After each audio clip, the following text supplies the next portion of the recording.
Hello mga idol, please like, share and subscribe for more novel stories. Ako ang tagapagmana ng pinakamayamang tao sa mundo. Kabanata 71, sorry, ngayon lang. Si Roxanne ay nakahiga sa kama ng hotel room, suot ang sexy niyang pangilalim. Ang maganda niyang mukha ay namumula at ang kanyang mga mata ay nakapikit na para bang wala siyang ideya kung ano ang nangyayari. Noong tumingin si Joshua sa perpektong katawan ni Roxanne, bigla siyang nabalot ng pananabik. Lahat mula sa kanyang mahaba at makinis na mga binti, bilog na dibdib, malit at makinis na tiyan, at kaakit-akit na legs ay tila binabaliw si Joshua. Kuminga ng malalim si Joshua at huhuberin na ang kanyang mga damit gamit ang nanginginig niyang kanang kamay. Sa sandaling iyon, biglang namulat ang mga mata ni Roxanne at sinipa si Joshua sa kanyang ari. Si Joshua, na marahan na naghuhubad ng damit, ay nabigla. Dahil sa sipa ni Roxanne, siya ay napasigaw at agad na bumagsak sa lupa. Natuto si Roxanne ng boxing noon siya ay bata pa, kaya ang kanyang sipa ay malakas. At saka, suot pa rin niya ang kanyang mga takong. Sa sandaling tumama ang kanyang 10 cm na high heels sa mga itlog ni Joshua. Nakaramdam si Joshua ng matinding sakit, ang kanyang mukha ay namimilipit sa galit. Pagkatapos sipain si Joshua, dali-daling umabot si Roxanne upang kuhain ang kanyang mga damit sa kamati asterisk ng ina. What the hell? Hindi ako makapaniwalang gising na siya agad. Pumiga si Joshua sa lupa at nakahawak sa kanyang pribadong bahagi, tila lubos na hanghihina. Para naman kay Roxanne, sinuot niya ang kanyang mga damit at tumakbo palabas ng kwarto nang may nababalisang ekspresyon. Sa sandaling mawala ang sakit na nararamdaman ni Joshua at nakita niyang nakaalis na si Roxanne sa kwarto. Nina. Taka. Hindi kita hahayaang umalis. Dali-daling hinabol ni Joshua si Roxanne. Pagkatapos tumakbo palabas ng kwarto, sumigaw ng malakas si Roxanne habang may nababalisang ekspresyon. Tulong! Tulong! Gayunpaman, hindi. Marami ang taong nakatira sa hotel na ito. Kahit na kanina pa sumisigaw ng malakas si Roxanne, walang pumansin sa kanya, P** ng ina naman. Hindi ko pwedeng hayaan na makatakas ang P** na yun kahit ano pa ang mangyari. Kung talagang nakaalis na si Roxanne, walang sino man ang tutulong kay Joshua na bayaran ang mga utang niya kay Keyon, at baka makulong pa si Joshua. Noong makita ni Joshua na maaabot na ni Roxanne ang labasan ng hotel, mabilis siyang sumigaw ng malakas, pigilan niyo ang babaeng yon. Bilisan niyo, pigilan niyo siya. Ang receptionist ay nakatanggap ng pera mula kay Joshua. Kaya pagkatapos mag-alinlangan ng ilang sandali, umabot siya upang pigilan si Roxanne. Anong ginagawa mo? Ang lalaking yun ay gusto ako gahasahin. Tulong, pakiusap, sigaw ni Roxanne. Habang nakatingin sa receptionist sa harap niya, tila nababalisa. Huwag kang maniwala sa kalokohan niya. Siya ang girlfriend ko. Nagkaroon lang kami ng hindi pagkakaintindihan. Sinuri ng receptionist si Roxanne at binulungan siya. Well, sa pribado nyo ayusin ng boyfriend mo ang problema nyo, hindi maganda na mag-away sa publiko. Sa sandaling marinig ni Roxanne ang sinabi ng receptionist, napagtanto niya na ang receptionist ay kakampi ni Joshua. Kung di, hindi sana siya nito pinigilan. Kaya tinulak ni Roxanne ang receptionist at tumakbo sa kalsada. Sumigaw siya ng may nababalisang mukha, humihingi ng tulong. Tulong, pakiusap, ang taong ay gusto. Bago pa man matapos ni Roxanne ang sinasabi niya, si Joshua na tumakbo palabas ng hotel ay lumabas at tinakpan ang bibig ni Roxanne gamit ang kanyang kamay. Pagkatapos ay nagpaliwanag siya sa mga tao ng may nahihiyang ngiti, I'm sorry. Nag-aaway lang kami ng girlfriend ko. Galit siya sa akin kaya gumagawa siya ng eksena. Nagpumiglas si Roxanne noong marinig niya ang mga salita ni Joshua, ngunit ang kamay ni Joshua ay nakatikip pa rin sa kanyang bibig. Hindi niya magawang magsalita. Huwag kayong mag-alala. Magkasintahan sila, yakap-yakap pa nga nila ang isa't isa kanina noong dumating sila. Nag-aaway lang sila. Pwede nyo na silang huwag pansinin. Ang receptionist ng hotel ay mabilis na lumabas upang tulungan si Joshua na magpaliwanag. Pagkatapos mapansin na parami ng parami ang mga taong nagtitipon sa paligid. Ang bagay na ito ay may kinalaman din sa kanya, kung mapapasok si Joshua sa isang gulo, ang receptionist ay madadamay rin. Pagkatapos marinig ang sinabi ng receptionist ng hotel, ang mga tao ay kumalma at nagsialisan na. Kung si Joshua lang ang nagsabi na girlfriend niya si Roxanne, hindi sana maniniwala sa kanya ang mga tao.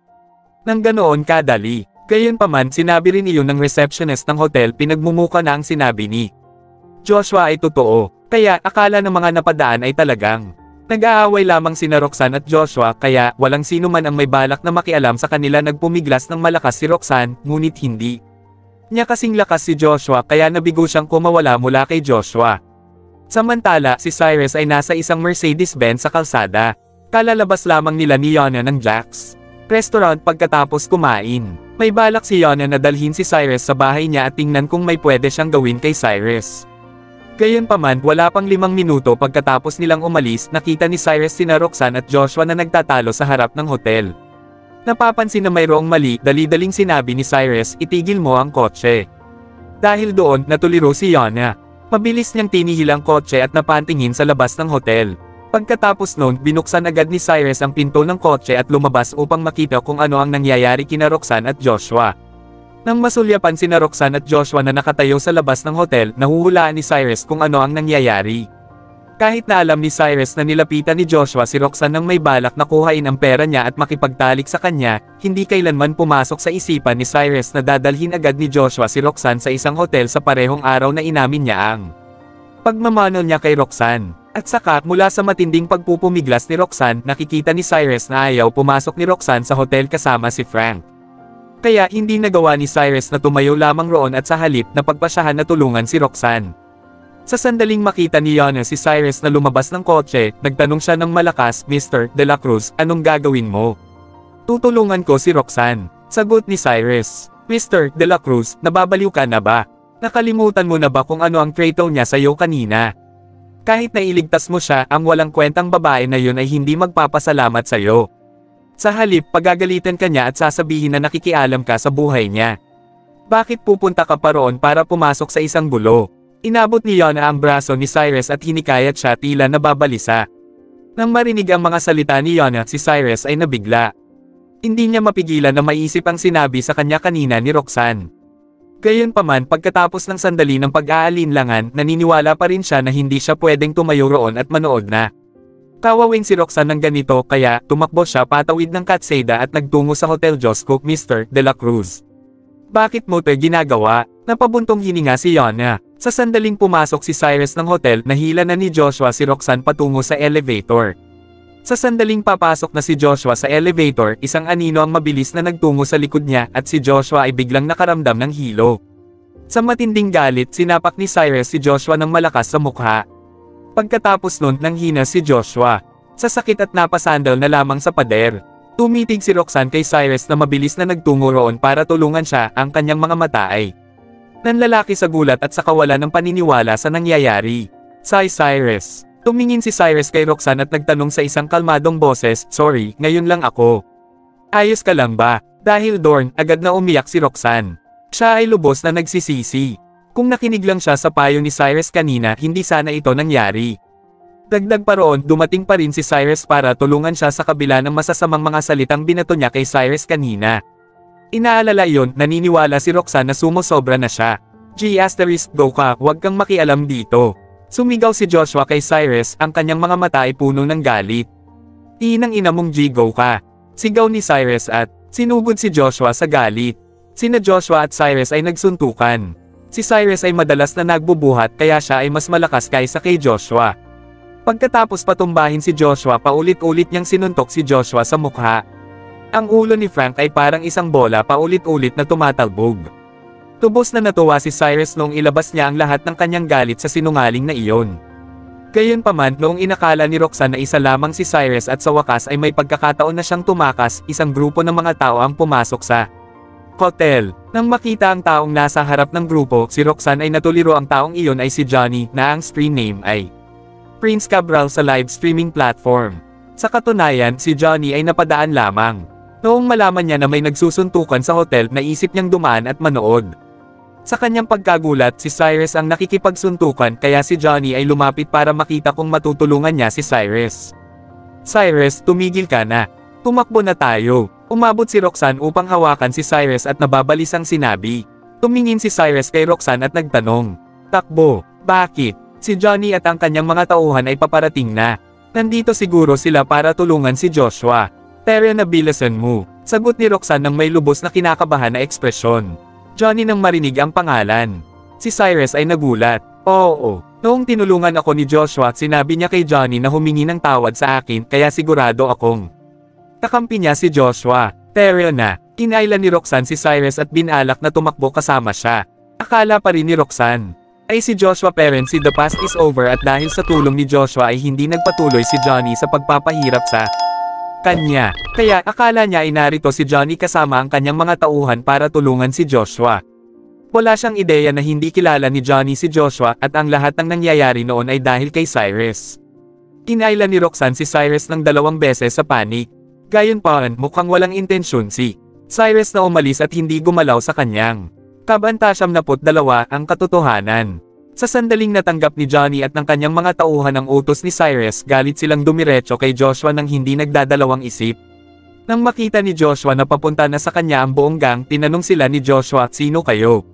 Subalit bago pa man niya matapos ang kanyang sinasabi, walang awa siyang pinagsisipa ni Johnny sa bibig. Kasunod nito pinaligiran nila si Joshua at pinagsisipa siya ng sunod-sunod. Ang gwapong makne ni Joshua ay ngayon nabugbog na at puno na ng dugo, maririnig ang nakakabingi niyang mga sigaw sa buong hotel. Pagkakita ni Roxanne rito, tinabihan niya si Cyrus, kita ang pagkagulat sa mukha niya, nagtataka siya sa kung ano ang mga nangyayari. Bakit pinagsisipa ng mga lalaki na iyon si Joshua? Hindi ba't kaibigan niya ang mga iyon? Nito lang. Tiniras ni Johnny si Roxanne upang pilitin siya na sumali sa kanyang company, subalit makalaunan. Nagpunta si Johnny sa kanya upang manghingi ng tawad sa kanya ng personal, nangako siya na hindi na niya pahihirapan si Roxanne. Inasahan ni Roxanne na ang dahilan. Ito ay ang warning ni Joshua sa kanya. Base sa kung paano siya kinausap ni Johnny noong araw na yun, napansin ni Roxanne na natatakot siya kaya Joshua, ngunit sa mga sandaling ito parang wala namang takot si Johnny kay Joshua. Kabaligtaran ang nakikita niya ngayon dahil pinagsisipa niya si Joshua ng paulit-ulit sa mukha, dagdag pa rito, halata na mataas ang tingin ni Johnny kay Cyrus. Ang taong pinakakinainisan ni Roxanne kahit na siya ay mukhang ordinaryong tao lamang, mali ba talaga ang pagkakakilala ko kay Cyrus? Totoo ba talaga na siya ang tumulong sa akin at hindi si Joshua? Biglang napaisip si Roxanne. Bigla siyang tumingin kay Cyrus na nakatayo sa tabi niya na mayroong kalmadong ekspresyon sa kanyang mukha. Sa sandaling iyon, lumabas ang matindi niyang charisma na para bang ibang tao siya. Bumulong si Roxanne. "Oh, Diyos ko, siya ba talaga ang tumulong sa akin at ang nagudyok kay Johnny na humingi ng tawad sa akin? Siya ba talaga si The Past Is Over?" Habang inisip ni Roxanne ito, naalala niya ang mga sinabi ni Cyrus sa kanya noon, subalit nagdadalawang isip siya kung tama ba ang inisip niya. Sa totoo lang hindi siya makapaniwala na sobrang yaman ni Cyrus para mag-sponsor sa kanya ng malaking pera sa kanyang live streaming.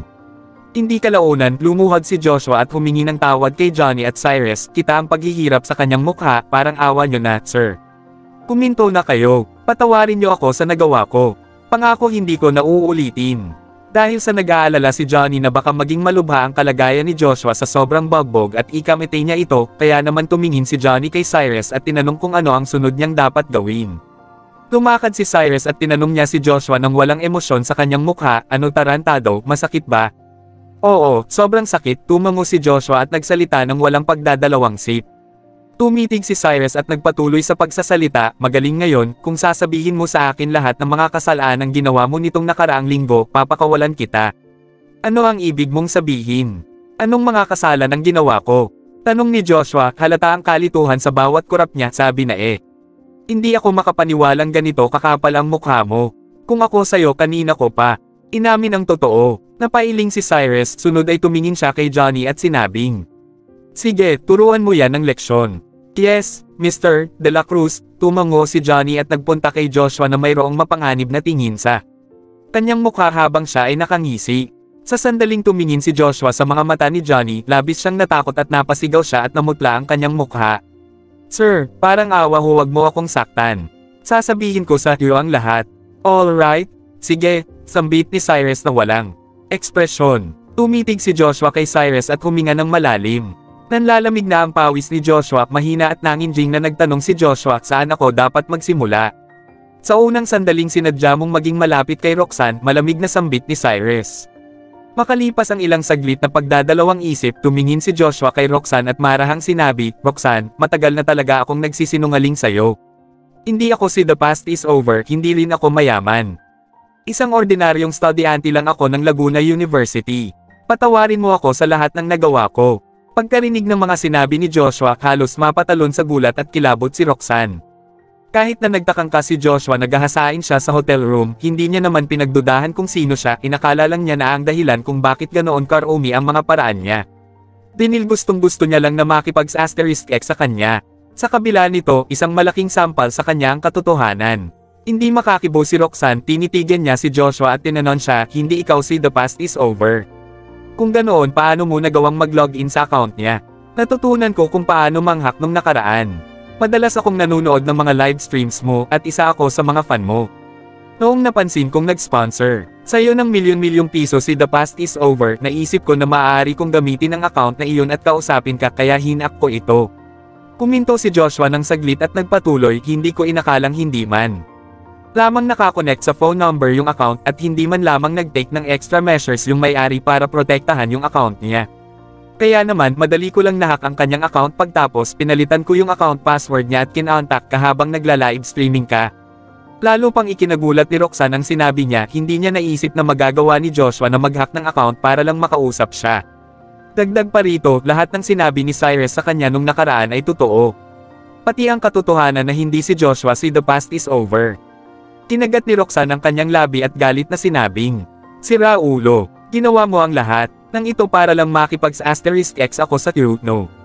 Oo, and I'm sorry, akala ko na madali lang lokohin ang mga female live streamers na kagaya mo at akala ko'y ayos lang sa'yo na makipagtalik sa kahit sinong lalaki, basta mayaman. Hindi ko inakalang iba ka pala sa karamihar ng mga female live streamers. Tinanggihan mo ako noong nalaman mo ang feelings ko noong una tayong nagkakilala, kaya naman ginawa ko ang lahat para makuha ang loob mo, at doon nagsimula ang lahat, mahinang sambit ni Frank. Dahil hindi ikaw si The Past is Over, ibig sabihin ay hindi ikaw yung nag-udyok kay Johnny na humingi ng tawad sa akin, tama ba ako? Tanong ni Roxanne kay Joshua. Hindi ko nga kilala si Johnny eh. Paano ko sasabihin sa kanya na humingi ng tawad sa'yo? Nag-aalala lang ako na baka maitaboy kita noong mga oras na yun, kaya gumawa ako ng dahilan. Hindi ko rin kilala kung sino ang tumulong sa'yo, sagot ni Joshua at lubhaang kapago rin sa kanyang mukha. Pagkarinig ni Roxanne nito, tumingin siya kay Johnny, kita ang pagtataka sa kanyang mga mata. Sambit ni Johnny habang mayroon siyang nakakalitong ekspresyon sa kanyang mukha. "MS Cruz, humingi ako ng tawad sa iyo dahil tumawag sa akin si Mr. Dionisio para gawin ito. Hindi mo ba kilala si Thomas Dionisio? Hindi ba't ikaw yung nagsabi sa kanyang tawagan ako?" "Mr. Dionisio, sino siya?" Tanong ni Roxanne, litong-lito na. Hindi niya alam kung sino ang lalaking nagngangalang Thomas Dionisio. "Ano, hindi mo kilala si Mr. Dionisio? Kung ganun, bakit kanya tinulungan?" Tanong ni Johnny, lalo rin siyang nagulat. Nanatiling nakatayo si Roxanne, nalulunod siya sa lahat ng kanyang naisip. Sunod ay tumingin siya kay Cyrus at bumulong. "Cyrus, ikaw yung tumulong sa akin, hindi ba?" Kaunti lamang ang mga kaibigan ni Roxanne, at kabilang sa mga ito, sina Cyrus lang at Joshua ang nakakaalam kung ano ang nangyari sa kanya at kay Johnny. Dahil ipinaliwanag na ni Joshua na hindi niya kilala kung sino si Johnny, ang tanging posibilidad lamang ay maaaring si Cyrus nga ang tao sa likod ng lahat ng ito. Base sa pagkakaroon ni Johnny ng mataas ng respeto kay Cyrus, natitiyak na ni Roxanne na si Cyrus nga ang lalaking tumulong sa kanya. Ngunit hindi niya alam kung ano ang nangyari kina Tom at Cyrus. Nang maninag ang mga sinabi ni Roxanne, tinignan siya ni Cyrus at inisip kung dapat ba niyang sabihin sa kanya ang katotohanan. Kabanata 73 *X ang kapalit. Nang makita na hindi sumasagot si Cyrus, lumapit si Roxanne at tinanong siya, sinusubukang intindihin ang buong sitwasyon. "Cyrus, magsalita ka nga. Sabihin mo sa akin ang katotohanan. Ikaw ba talaga ang taong tumulong sa akin at inutusan si Johnny na humingi sa akin ng tawad noon?" Pagkatapos ng isang sandali, tumingin si Cyrus kay Roxanne at sinabi sa isang mahinang boses, "Hindi, nagkakarmolika, hindi ako yun." Ang tanging dahilan kung bakit inamin dati ni Cyrus kay Roxanne na siya si The Past is Over ay dahil natatakot siya na baka maloko si Roxanne ni Joshua. Gayunpaman, hindi siya pinaniwalaan ni Roxanne noon. Ngayong sinabi na ni Joshua ang katotohanan, hindi na kailangan pa ni Cyrus na sabihin kay Roxanne na siya si The Past is Over. Kaya napagpasyahan ni Cyrus na ipagpatuloy ang pagtatago ng kanyang pagkatao bilang isang mayamang tao. Natatakot na ang kanyang pagkakaibigan kay Roxanne ay magbabago sa sandaling malaman niya ang tungkol doon. "Seryoso ba? Kung ganun, bakit sobrang galang sa'yo ni Johnny?" Ang weird, kaya nagpatuloy si Roxanne sa pag-question kay Cyrus at inakala na nagsisinungaling sa kanya si Cyrus. "Well, kasi, bago pa man matapos sa pagsasalita si Johnny, biglang nagsalita si Cyrus dahil kay Mr. Dionisio. Si Mr. Dionisio ay isa sa dati kong mga kaibigan. Naiisip na makabuluhan ang mga sinabi ni Cyrus. Mabilis na tumango si Johnny at inulit iyon, "Oo, dahil nga kay Mr. Dionisio." Kay Tom lang nalaman ni Johnny ang tungkol sa tunay na pagkatao ni Cyrus. Imposible. Hindi ako naniniwala na ang paggalang Sayo ni Johnny ay dahil sa isang lalaking nagngangalang Mr. Junicio. Cyrus, noong sinasadya ni Joshua na mapalapit sa akin, sinabi mo sa akin na si Joshua ay isang sinungaling at ikaw ang tunay na the past is over. Bakit tinatanggi mo na yun ngayon? Tiningnan ni Roxanne si Cyrus at umiling sa pagkainis at sinabing, Cyrus, huwag ka nang magsinungaling sa akin. Ikaw ang totoong the past is over, ano? Ikaw ang tumulong sa akin dati, hindi ba? I'm sorry, nagkakamali ka. Hindi ako si the past is over at wala akong ginawa para tulungan ka. Si Cyrus ay naines, hindi alam ang gagawin. Si Roxanne na hindi inaasahang matalas ang isip sa sandaling iyon, nagtanong ng may nanlalaking mga mata, sige. Kung totoo ang sinasabi mo, paano mo nalaman na hindi si Frank ang the past is over? Nang marinig iyon, si Cyrus ay natigilan. Bigla niyang sinabi, Roxanne, mayroon akong gustong sabihin sa'yo pero hindi ako kailanman nagkaroon ng pagkakataon na sabihin yun. Nagtanong si Roxanne, ano yun? Sabihin mo lang isa katunayan, si Tom ang the past is over, kaya noong sinabi ni Joshua na siya si the past is over, sigurado agad ako na siya ay isang sinungaling. Casual na gumawa si Callum ng palusot at sinubukan na lokohin si Roxanne. Paano yung naging posible? Hindi ako naniniwala sa'yo. Tumitig si Roxanne kay Cyrus nang may nababalisang mga mata, ayaw maniwala sa mga sinasabi ni Cyrus. Tumingin sa kanya si Cyrus at sinabi sa isang seryosong paraan, maniwala ka man o hindi, nagsasabi ako ng totoo.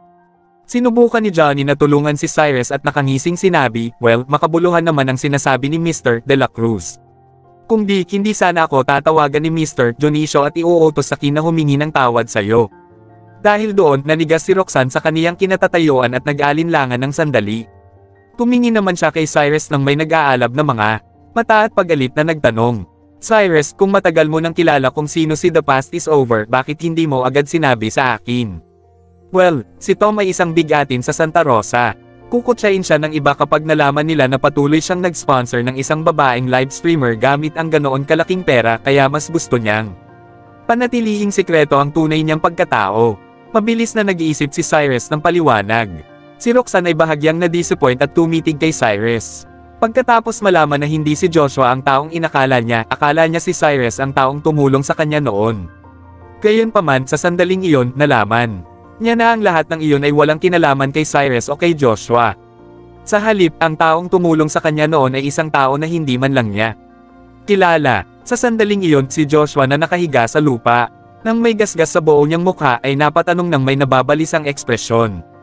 Dahil sinabi ko na sa inyo ang lahat, pwede na ba akong umalis ngayon? Tumingin si Cyrus kay Frank at seryosong sinabi, hindi pwede. Anong ibig mong sabihin? Sa isang iglap na balot ng takot si Joshua.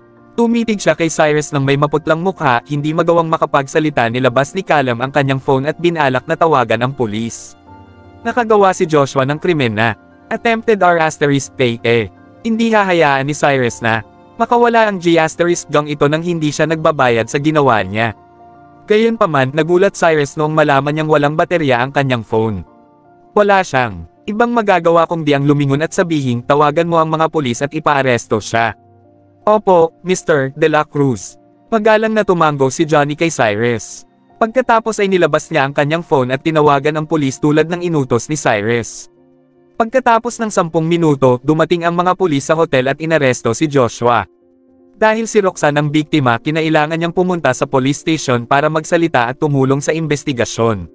Si Cyrus ay nag-aalala na masyadong matatakot si Roxanne na mag-isa, kaya sumama siyang pumunta sa police station para naman sa iba, lahat sila ay umuwi na. Sa sandaling matapos sina Roxanne at Cyrus na magbigay ng pahayag, 12:00 na ng gabi. Masyado nang late para umuwi at ang lahat ng nangyari ngayong araw ay nagsanhi kay Roxanne na mapagod. Pagkatapos noon, hindi umuwi ang dalawa at sa halip ay kumuha ng 2 hiwalay na kwarto sa malapit na hotel. Kalaunan, nagtungo si Cyrus sa kanyang kwarto at naghanda na para matulog. Bago pa man siya magkaroon ng pagkakataon na humiga, may kumatok sa kanyang pinto. Nagtanong ng mahina si Cyrus, sino yan? Ako, Cyrus, pwede ba akong pumasok? Mahinang sagot ni Roxanne. Nang marinig ang boses ni Celia, dali-daling sumagot si Cyrus, sige. Pasok ka lang. Tumayo si Cyrus at binuksan ang pinto. Sinundan naman ni Roxanne si Cyrus papasok ng kwarto. Umupo siya sa tabi ni Cyrus at sinabi sa isang mahinang boses, Cyrus, salamat sa tulong mo ngayong araw. Kung di dahil sa'yo, baka naghahasa na ako ng G***gang yun. Kinikilabutan pa rin ako tuwing naisip ko. Ayos lang yun. Kaibigan kita, hindi ko hahayaan ang ganoong bagay ay mangyari sa'yo. Sana ay hindi, yung tumatak sa buhay mo. Hindi lahat ng tao sa mundong ito ay kasing sama ni Joshua. Huwag kang mag-alala, nakangiting sabi ni Cyrus. Maraming sala. Bago pa man matapos si Roxanne sa pagsasalita, nakaramdam siya ng hilo at kalaunan, ang buo niyang mukha ay namula. Noong napansin ni Cyrus na may mali kay Roxanne, tinanong niya ito ng may nag-aalalang boses, Roxanne, ayos ka lang ba? Cyrus, ang init ko at hindi ako mapakali. May mali ba sa akin? Dahil doon, sinubukan ni Roxanne na habarin ang kanyang mga damit. Mabilis na pinigilan ni Cyrus si Roxanne at sinabi sa isang nagtatakang tono, Roxanne, may problema ba? Bakit biglang hindi maganda ang nararamdaman mo? Diyos ko, tigilan mo yan. Gayunpaman, tinulak lamang ni Roxanne si Cyrus sa kama na para bang hindi niya ito narinig. Kumapang si Roxanne at umupo sa ibabaw ni Cyrus, tila pilit na hinihila ang mga damit nito. Nakatitig kay Roxanne na biglang naging wild, si Cyrus ay natuliro. Holy S*****, anong ginagawa niya? Gagahasain niya ba ako? Balak niya bang magpasalamat sa akin ng S***X ang kapalit? Ng ina. Hindi magandang ideya, Roxanne. Kabanata 74, pang-aakit ni Roxanne. Tinulak ni Roxanne si Cyrus pahiga ng kama, sinusubukang habarin ang mga damit ni Cyrus habang ang kanyang puso ay nagwawala. Iyon ay isang malaking sakit sa ulo para kay Cyrus. Ito na ang ikalawang beses na siya ay ginanito ng isang babae nang wala sa kanyang kagustuhan, una ay si Michelle at ngayon ay si Roxanne. Gayunpaman, si Roxanne ay mas marahas kaysa kay Michelle. Ang ginawa lang ni Michelle ay halikan siya, ngunit ngayon, hinuhubad ni Roxanne ang lahat ng kanyang damit. Hindi makapaniwala si Cyrus at pag-alit na sinabi, Roxanne, anong ginagawa mo? Bilang isang lalaki, si Cyrus ay ninsalto. Si Roxanne ay isang lubos na kaakit-akit na babae na may magandang kurba ng katawan at magandang mukha. Ngunit hindi niya naisip na pwede na siyang habaran ni Roxanne kapag gusto nito. Ng ina, ang lakas ng loob mo. Kahit na magtalik tayo, ako dapat ang co-control sa'yo. Ang maghuhubad sa'yo. Hindi sumagot si Roxanne kay Cyrus na para bang hindi niya naririnig ang mga sinasabi ni Cyrus. Nilagay niya ang payat at makinis niyang mga binti sa binti ni Cyrus, pinapadulas ang malambot niyang kamay sa katawan ni Cyrus. Hindi, parang may mali. Si Cyrus ay natuliro, mula sa ulo hanggang leeg, si Roxanne ay namumula. Mayroong malabong ekspresyon sa mukha ni Roxanne noong igalaw niya ang mga kamay niya sa paligid ng katawan ni Cyrus na para bang wala ng ibang tumatakbo sa kanyang isipan. Parang kakaiba. Kahit na gusto niya akong bayaran, hindi naman niya yun kailangan gawin sa ganitong paraan, hindi ba? Parang may mali sa kanya. Cyrus, dali na. Habarin mo ang mga damit ko. Nag-init ang katawan ko. Bilisin mo na, dali. Nagmakaawa si Roxanne kay Cyrus, ang kanyang paghinga ay lumalalim. Ang maganda niyang makna ay namumula at ang malambot at pula niyang mga labi ay bumukas ng bahagya. Nakatitig sa kaakit-akit na babae sa harap niya. Nakaramdam si Callum ng pagnanais na halikan si Roxanne. Ng ina, ano nang problema nito? May pinainom bang droga si Joshua kay Roxanne? Bigla itong pumasok sa isipan ni Cyrus. Cyrus, dali na, bilisin mo, habarin mo na ang lahat ng damit ko. Please. Si Roxanne ay tila nababaliw na. Inulit niya ang mga salitang iyon kay Cyrus habang kinukurap ang kanyang mga mata sa kaakit-akit na paraan. Sa katunayan, may pagnanais nga si Cyrus na makipagtalik kay Roxanne. Maganda ang hugis ni Roxanne at sa sandaling iyon malinaw na nararamdaman ni Cyrus kung gaano kalambot ang katawan ni Roxanne. Habang nakaupo ito sa ibabaw niya, at saka niyakap siya ni Roxanne ng kusa. Walang lalaki ang may kayang manatiling kalmado at walang pakialam sa ganoong sitwasyon. Gayunpaman nang maisip na wala siyang pinagkaiba sa G***gang si Joshua kapag ginawa niya iyon, tinulak niya si Roxanne palayo pagkatapos ng kaunting pag-aalinlangan. Si Roxanne ay nabigla. Pagkatapos ay hinubad niya ang kanyang t-shirt, pinapakita ang kanyang sexy na black lace bra at ang bilog niyang dibdib, tila nagnanais na makipaghalikan kay Cyrus. Nang makita iyon, hindi mapigilan ni Cyrus na mapalunok. Sumigaw naman siya kay Roxanne ng malakas, Roxanne, anong ginagawa mo? Diyos ko po, suotin mo yang damit mo. Bilisin mo. Oh, honey, ayaw mo ba sa hubad kong katawan? Kinagat ni Roxanne ang kanyang labi sa isang nang-aakit na paraan at nagtanong sa isang lubos na nakakatimping tono. Pagkatapos nun, sinubukan niyang habarin ang kanyang palda. Dali-daling umabot si Cyrus sa braso ni Roxanne upang pigilan ang babae at sinabi sa isang malalim na boses, Roxanne, kumalma ka. Nababaliw ka na ba? Alam mo ba ang ginagawa mo? Hindi ko kayang kumalma, Cyrus. Ang init ng pakiramdam ko at hindi ako mapakali. Come on. Alam ko ang ginagawa ko. Gusto ko lang makipaghalikan sa'yo, sagot ni Roxanne kay Cyrus habang dinidilaan ang kanyang mga labi sa isang kaakit-akit na paraan. Umabot si Roxanne para hawakan ang dibdib ni Cyrus. Ang amoy ni Cyrus ay nagsanhi kay Roxanne na huminga ng malalim. Sumasandal sa dibdib ni Cyrus, nararamdaman ni Roxanne ang pag-init din ng dugo ni Cyrus. Tumingin si Cyrus sa kaakit-akit na babae at isang ngiti ang lumitaw sa kanyang mukha. Sinubukan niyang pigilan ang kanyang nararamdaman at tinulak si Roxanne. Pahiga ng kama at binalot siya ng kumot. Cyrus, anong ginagawa mo? Pakawalan mo ako. Nag-iinit ang katawan ko. Para bang nilalamon ng apoy ang balat ko. Hindi ko kaya. Nagmamakaawa ako sa iyo. Tulungan mo akong habarin ang mga damit ko. Pakiusap. Lubos na nagpumiglas si Roxanne sa kumot at nagmakaawa, sinisipa si Cyrus gamit ang kanyang paa. Gayunpaman kahit anong subok niya, napigilan pa rin siya ni Cyrus na makawala mula sa kumot.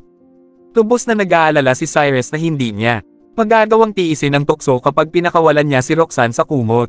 Kung ganun magiging magulo ang lahat. Pagkatapos magpumiglas ng higit pa sa kalahating oras, marahan na pinaikit ni Roxanne ang kanyang mga mata at nakatulog habang balot pa rin sa kumot, maaaring dahil siya ay nahihilo o dahil ang epekto ng droga ay nawala na. Buti naman at tapos na.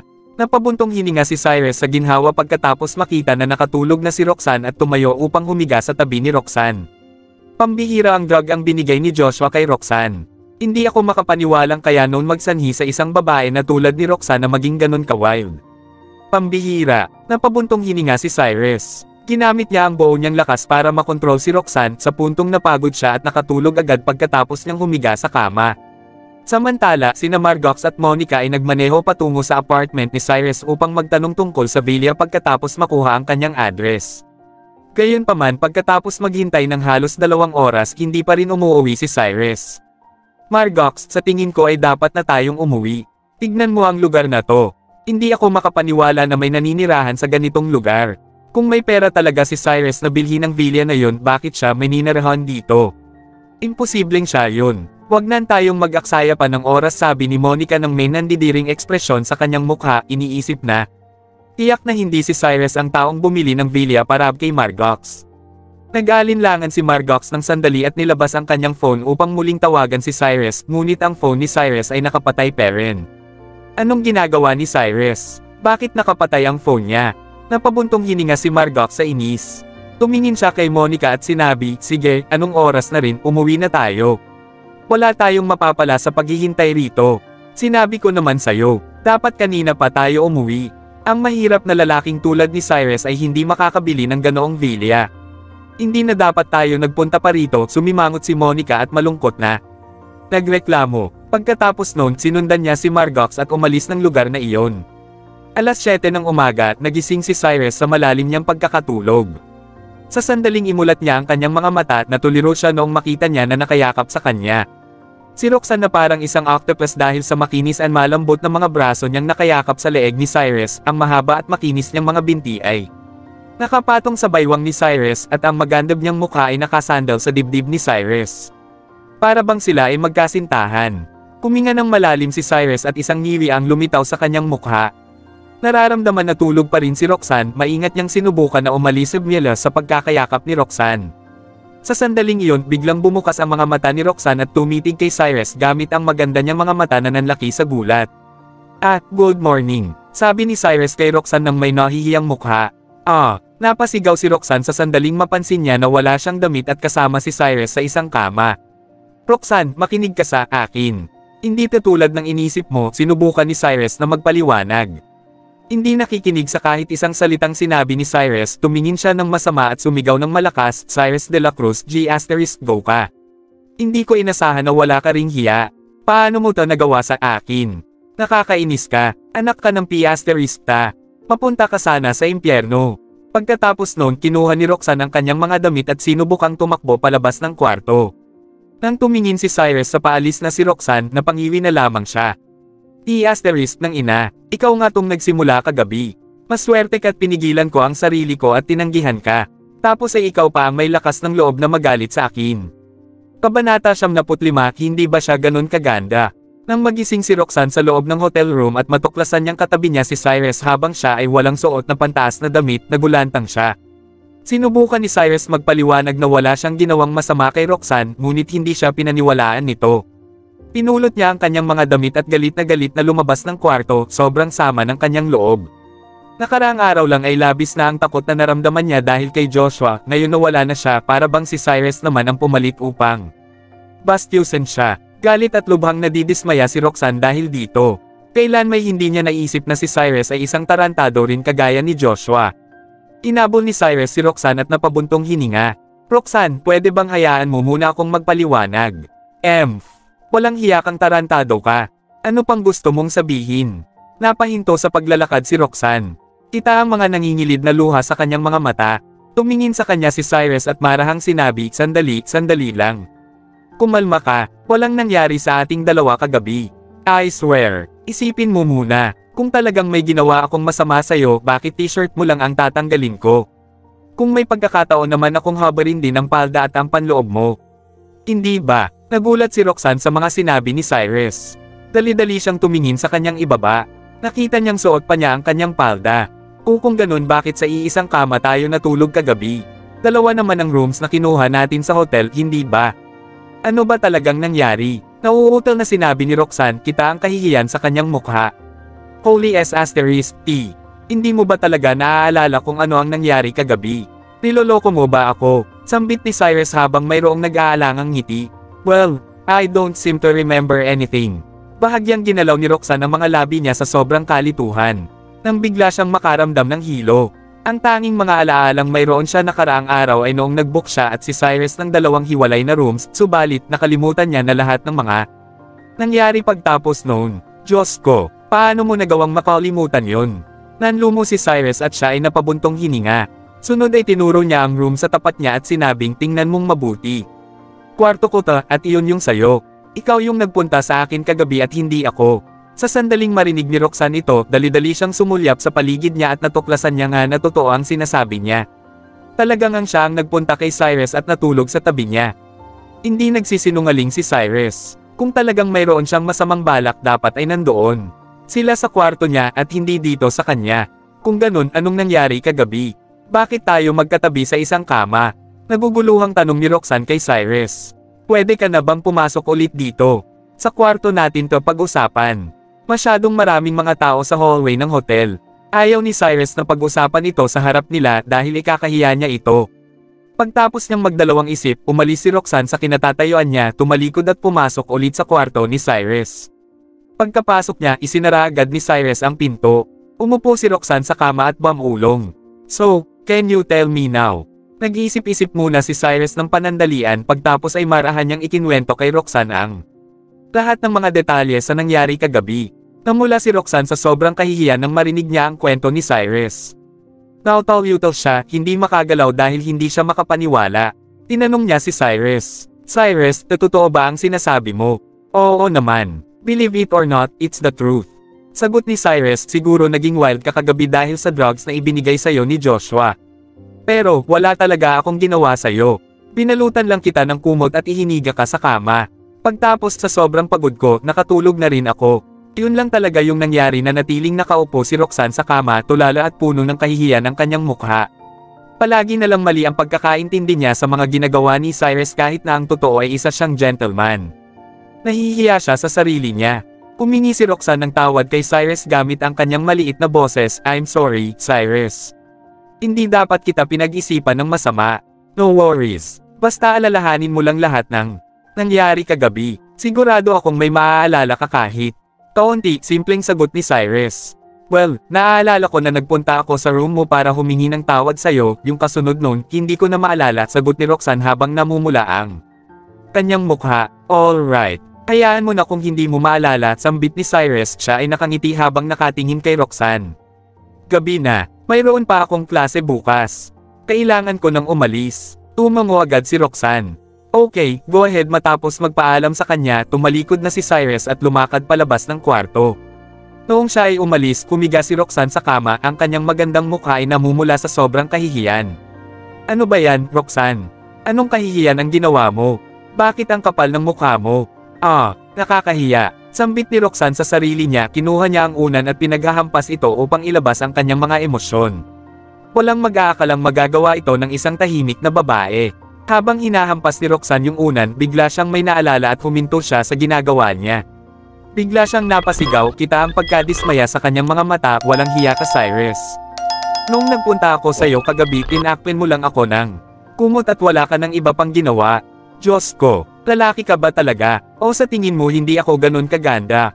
Well, sambit ni Cyrus nagkataong narinig niya ang sinabi ni Roxanne bago pa man siya makaalis. Ikinahihiya rin niya na marinig ito. Roxanne, para malaman mo, I was tempted last night pero natatakot ako na baka tumawag ka ng mga pulis at sabihing ginahasa kita kung talagang may nangyari sa pagitan nating dalawa, kaya wala na akong nagawa kundi kontrolin ang sarili ko at takpan ka ng kumot, sabi ni Cyrus kay Roxanne habang nakatingin sa kanya. Nang marinig ito ni Roxanne, dali-dali siyang napalingon kay Cyrus na puno ng labis na kahihiyan ang kanyang ekspresyon. Napahiyaw siya na parang siya ay galit, akala ko umalis ka na. Diyos ko naman. Bakit hindi ka man lamang kumatok sa pinto? Nakalimutan ko yung phone ko. Bumalik lang ako para kunin sana. Napailing si Cyrus. Pagtapos nito ay kinuha niya talaga ang phone niya sa tabi ng kama at kinausap si Roxanne gamit ang malalim niyang boses, well, you can go on. Aalis na talaga ako ngayon. Ikaw. Tinitigan lang ni Roxanne si Cyrus dahil hindi niya alam kung ano ang dapat niyang sabihin. Matapos niyang magdalawang isip, mabilis niyang sinabi, Cyrus, sandali lang. Gusto kong sumama sa'yo. Kung tutuusin, wala naman siyang gagawin doon sa hotel kaya't nagdesisyon siyang sumama na lang kay Cyrus. Si Cyrus na nakatayo sa pinto ay napahinto noong marinig niya ang mga sinabi ni Roxanne. Alright, then. Tumayo si Roxanne at inayos ang kanyang mga damit pagtapos ay sumama na siya kay Cyrus paalis ng hotel. Maaaring dahil sa mga kaganapan kagabi o dahil sa mga sinabi ni Roxanne ngayon lang pero silang dalawa ay biglang nagkahiyaan at lubhang natahimik habang sila ay naglalakad palabas ng hotel. Para pahintuan ang nakakahiyang katahimikan sa pagitan nila, nauna na si Cyrus na kausapin si Roxanne. Roxanne, sa totoo lang sobra akong na-attract sa'yo kagabi. Ano ba? Nagbibiro lang ako. Huwag mo namang seryosohin. Mabilis na sinabi ni Roxanne na parang nagbubulol. Natawa si Cyrus at pinagpatuloy ang kanyang sinasabi, don't worry. Alam ko naman na binibiro mo lang ako. By the way, ano na ang plano mong gawin kay Joshua? I'd demand ako siya, syempre. Ang kapal ng mukha niyang magsinungaling sa akin. Hindi ko hahayaang makatakas yung current adong yun. Tila ba apoy ang mga lumalabas sa bibig ni Roxanne sa tuwing naiisip at nababanggit niya si Joshua. Kung iisipin kung sakaling hindi pumunta si Cyrus noong gabing yun malamang ay naghahasa talaga siya ni Joshua. Natatakot pa rin si Roxanne sa tuwing naaalala niya ito. Susuportahan kita. Hindi talaga dapat makatakas yung G*go na yon. Tumango si Cyrus at ginaya ang mga sinabi niya. Nang biglang, mayroong isang pamilyar na taob silang nakita. Monica. Nabigla si Cyrus sa kanyang nakita. Hindi niya inaakalang makikita niya ang pinsan ni Margox na si Monica sa lugar na ito. Kilala ni Cyrus kung sino ang mayabang na babae na ito. Kapag nakita niya na magkasamang lumabas si Roxanne at siya sa hotel, tiyak. Napag-iisipan niya ng masama ang sitwasyon at sasabihin niya agad ito kay Margox. Para makaiwas sa gulo, tumalikod si Cyrus at pumasok ulit sa hotel, subalit huli na ang lahat dahil nakita na siya ni Monica. Sumigaw si Monica, ang kanyang mga mata ay naglalagablab sa galit, Cyrus, huwag kang magtangkang tumakas. Kabanata 76, nakakahiya ka. Pagkatapos marinig si Monica na tawagin si Cyrus, bagad na nanigas si Roxanne. Lumingon siya upang tumingin kay Cyrus at bumulong, Cyrus, kaibigan mo ba? Ang babaeng yon. Parang nagkibit balikat si Cyrus at sumagot tila nagmumukhang mapait. T** ng ina naman. Ang malas ko talaga ngayon. Ibigay ko lang kay Roxanne ng mahabang paliwanag tungkol sa nangyari kagabi at ngayon kailangan ko namang harapin ang mayabang na babae na Tessa. Sandaling palabas na ako ng hotel. Jesus Christ. Siya ang huling tao na gusto kong makita ngayon. Bakit? Bakit to nangyayari sa akin? Si Monica ay isang estudyante sa Santa Cruz Music College at ang hotel ay hindi malayo mula sa kanyang eskwela. Kaya mapapadaan siya sa hotel sa tuwing papasok siya araw-araw. Pagkatapos makumpirma na si Cyrus ngayon nagsalita si Monica sa isang malalim na boses, siya ngayon napatingin naman siya sa babaeng nasa tabi ni Cyrus. Nang makita ang magandang mukha ni Roxanne, lumitaw ang pagkagulat sa mga mata ni Monica. Lumapit naman siya kay Cyrus. Tumingin si Cyrus kay Monica at isang ngiri ang lumitaw sa kanyang mukha. Sa katunayan, mukhang napakaganda ni Monica ngayong araw. Ang puti niyang sleeveless tight top ay pinapakita ang maganda niyang hugis. Binibigyang pansin ang maganda niyang baywang. Ang maputi at makinis niyang mga binti ay mukhang lubos na kaakit-akit sa kanyang denim shorts. At kasama ang pares ng asul na high-heeled sandals na suot niya at dyer bag na hawak niya, siya nagmumukhang isang fashionable, bata, at eleganteng babae. Kahit na isang magandang dalaga si Monica, walang magandang impresyon sa kanya si Cyrus. Napakunot ang mga kilay ni Cyrus at nagtanong bakit. May maitutulong ba ako sa'yo? Umangat ang mga kilay ni Monica at pagalit na sumigaw, "Emph! Anak ka ng Pita, kaya pala hindi ka namin mahanap ni Margok sa apartment mo noong pumunta kami roon kagabi. Kasama mo pala ang babaeng to sa hotel na ta. Cyrus de la Cruz, mag-ingat ka nga sa mga sinasabi mo. Magkaibigan lang kami ni Roxanne," seryosong sagot ni Cyrus. Tumingin naman siya kay Roxanne at sinabi, "Roxanne, nagsasanhi lang siya ng bulok, huwag mo na siya pansinin." "Tara na, tumigil ka, pinapatigil kita." "Cyrus de la Cruz, hindi pa ako tapos magsalita. Bakit ba nagmamadali kang umalis?" Umabot si Monica at hinawakan ang braso ni Cyrus upang pigilan siya. "Ano ba nang kailangan mo?" Inirapan siya ni Cyrus at naraitang nagtanong. "Oh, ano sa tingin mo ang kailangan ko?"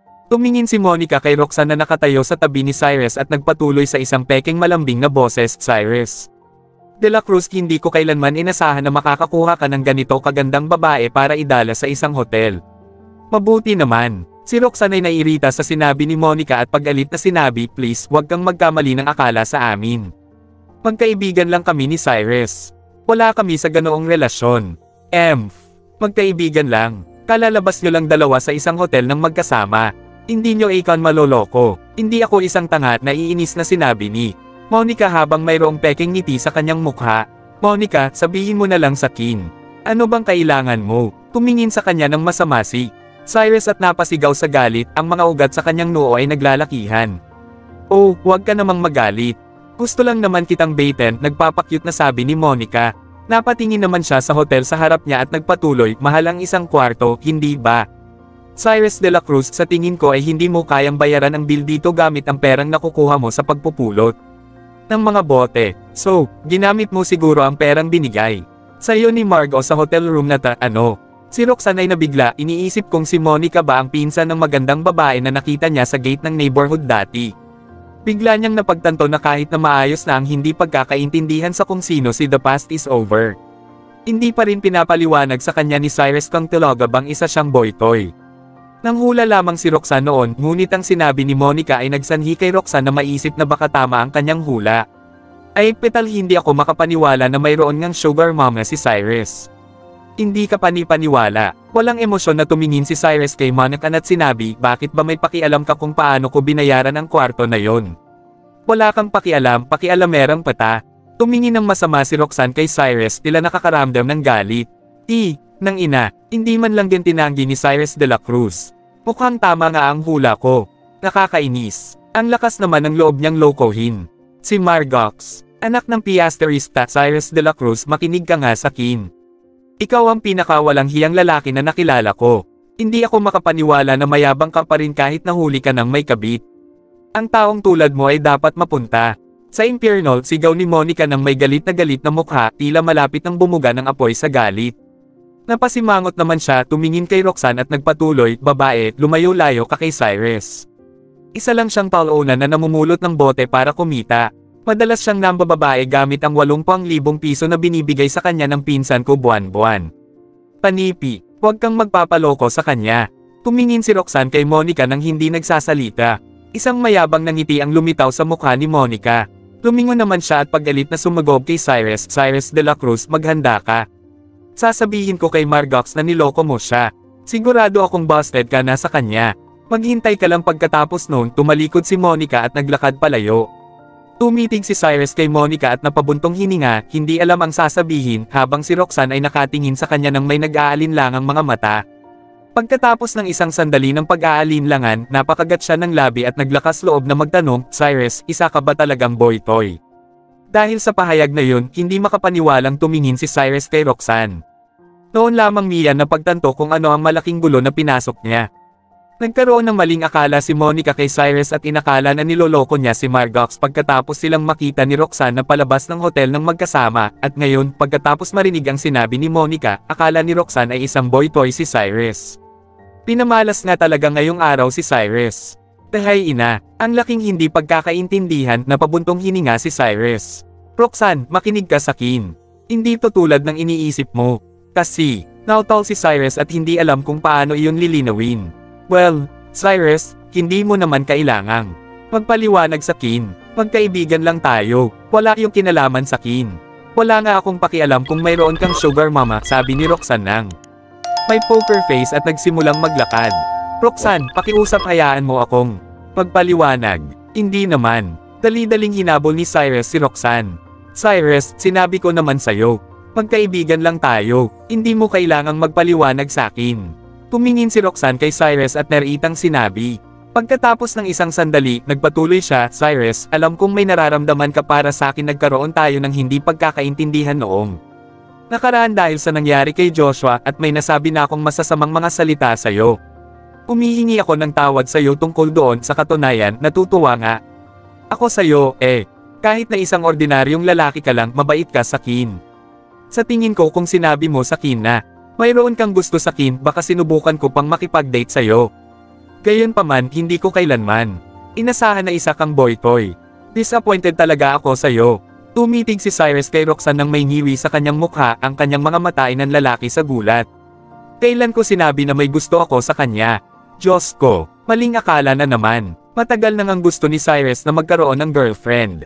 Nagpapanggap lang naman sila ni Margot na sila ay magkasintahan at gusto rin naman ni Margot ng isang boyfriend. Walang mali kung makikipagkita si Cyrus sa ibang babae. Si Roxanne ay kaakit-akit, maganda, at mabait. At mas mahalaga, siya ay hindi mahilig sa pera di tulad ng ibang babae. Mayroon ngang magandang impresyon sa kanya si Cyrus, ngunit hindi niya kailanman naisip na may gusto siya kay Roxanne. At saka, hindi niya maintindihan kung bakit naisip ni Roxanne na siya ay isang boy-toy. Cyrus, dapat ay maging lalaki ka na may matatagbo paninindigan. Hindi ka kailanman mamaliitin ng ibang tao dahil lang mahirap ka. Kung kailangan mo ng pera, pwede kang magtrabaho ng maigi, pero bakit pinili mo pang maging isang boy-toy? Nakakahiya ka. Tumingin si Roxanne kay Cyrus at sinabi iyon. Nagtawag siya ng isang taxi at sumakay roon.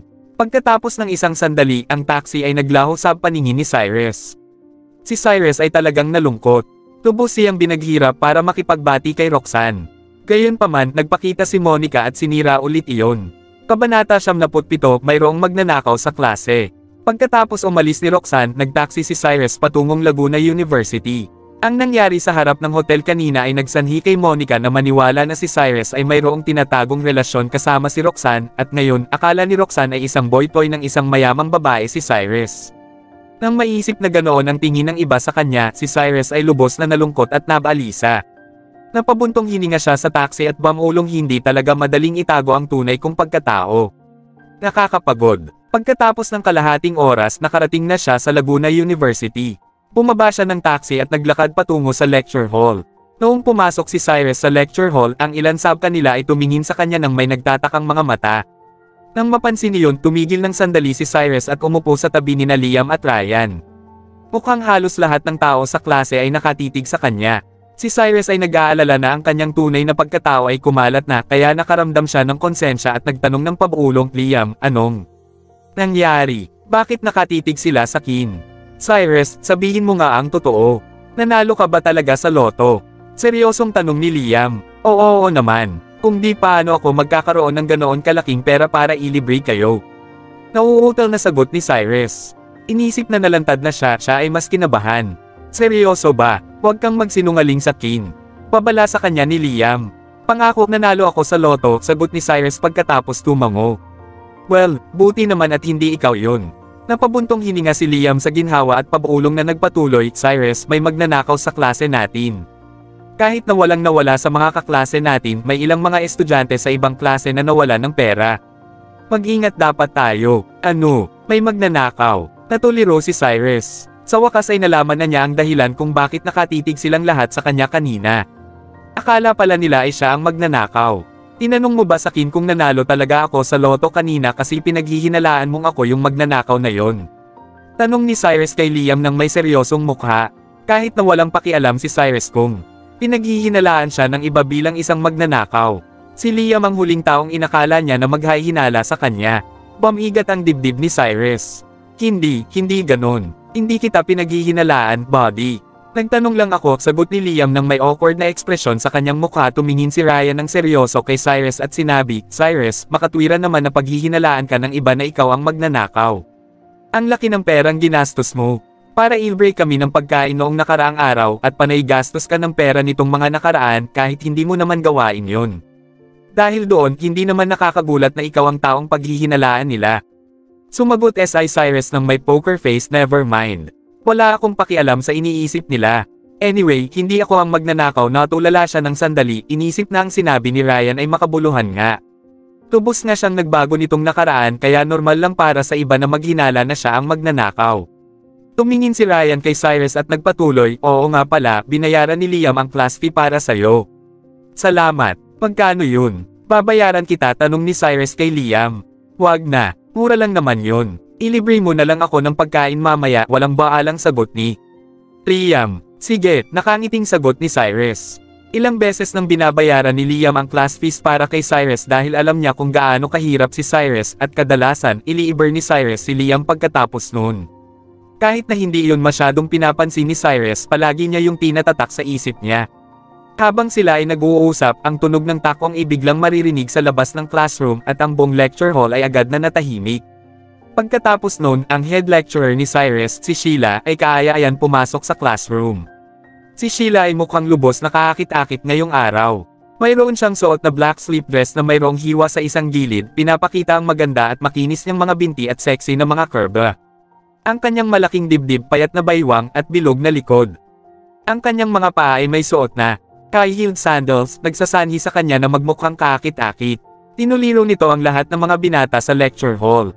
Pagkatapos yumapak sa podium, binaba ni Sheila ang librong hawak niya at sinabi, "Ladies and gentlemen, mayroong nababalita ang theft cases sa ating paaralan nitong mga nakaraan. Pakiusap ay sabihin niyo sa kin kapag may nawala sa inyo at pakiusap ay huwag kayong magdala ng anumang valuable na gamit dito." Dahil doon, ang bawat taong naroon ay napatingin kay Cyrus. Napansin ni Sheila ang pagtingin ng lahat ngunit wala nang sinabi patungkol sa theft cases. Sa halip, sinabi niya ng malakas, "Ilabas ang inyong textbooks. Simulan na natin ang ating klase." Ang pagtingin ng lahat ng naroon ay lubos na binalisa si Cyrus. Napangiwi siya ngunit walang balak na magbigay ng anumang paliwanag kahit ano pa ang sabihin niya, hindi niya mababago ang opinyon ng lahat tungkol sa kanya. Sa sandaling iyon, sina Kai, Faye, Diana, Jenny, at Mark ay magkakatabi at nagbubulungan sa isa't isa sa sulok ng lecture hall. Nanliit ang mga mata ni Kai at pabuulong na nagtanong, "Mark, nasayo na ba ang lahat ng kailangan natin?" "Oo, huwag kang mag-alala, nakahanda na ang lahat. Hintayin mo na lang ang palabas," sagot ni Mark nang may masamang ngisi, "Kay tatanggap lang ng class monitor ang lahat ng class fees." Nakita kong nilagay niya ang pera sa bag niya. Habang gym class natin mamaya, kailangan lang nating kuhain ang pera mula sa bag ng mentor at ilagay yun sa bag ni Cyrus. Mahusay, natutuwang tumango si Kai. Napatingin naman siya kay Cyrus at mahinang sinabi, "Cyrus de la Cruz, ang lakas ng loob mong galitin ako. Patay ka sa kin." Hindi ko kaya. Hindi ko ta kayang gawin." Sumusobra na to, umiling si Diana at sinabi ng may bakas ng pagkakonsensya, tila nababahala. "Bakit? Diana, nakalimutan mo na ba kung paano kapinahiya ni Cyrus noong nakaraan?" Paggalit na sabi ni Faye ng may seryosong mukha. "Anong gagawin natin kapag may nakaalam tungkol dito?"